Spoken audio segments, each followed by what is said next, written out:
ठाणे प्रादेशिक परिवहन अधिकारी हेमांगिनी पाटील यांच्या नेतृत्वाखाली नागरिक आणि वाहनधारकांना पारदर्शक, तंत्रज्ञान आधारित आणि त्वरित सेवा मिळाव्यात या उद्देशानं ठाणे परिवहन विभागामार्फत ठाणे क्षेत्रासाठी विविध सेवा प्रणाली विकसित करण्यात आल्या आहेत। या नव्या प्रणालींमुळे ठाणे विभागातील रस्ते अपघात कमी होण्यास, कर महसूल वाढण्यास आणि वाहतूक व्यवस्थापन सुकर होण्यास मदत होईल।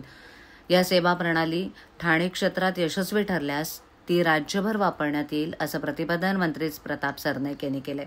8 सप्टेंबरपासून ठाणे प्रादेशिक परिवहन कार्यालयात विविध नागरिकाभिमुख सेवा आणि प्रणालींचा शुभारंभ करण्यात आलाय।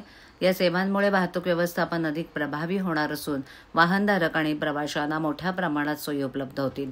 जिओ लोकेशनवर आधारित हे ॲप वाहनधारकांना रस्त्यावरील ब्लॅक स्पॉट्सबाबत पूर्वसूचना देतील। अपघात प्रवण क्षेत्रात चालक प्रवासीयांना त्वरित माहिती मिळून अपघात टाळता येतील। या ॲपद्वारे महिलांसाठी वुमन हेल्पलाईन नंबर आणि आपत्कालीन ॲम्ब्युलन्स, पोलीस, फायर ब्रिगेड इत्यादी सेवांचा थेट वापर करता येईल। कृत्रिम बुद्धिमत्तेवर आधारित लोकेशन ट्रॅकिंग सिस्टीमद्वारे कर थकबाकीदार वाहनांचा मागोवा घेऊन त्यांच्यावर कारवाई करण्यासाठी या प्रणालीचा परिवहन विभागाला फायदा होईल। Non use vehicles monitoring system या प्रणालीचा वापर करून वाहनधारकांनी वापरात नसलेल्या वाहनांची योग्य माहिती शासनाला देता यावी म्हणून लोकेशन बेस्ड ट्रॅकिंग सुविधा निर्माण करण्यात आली आहे।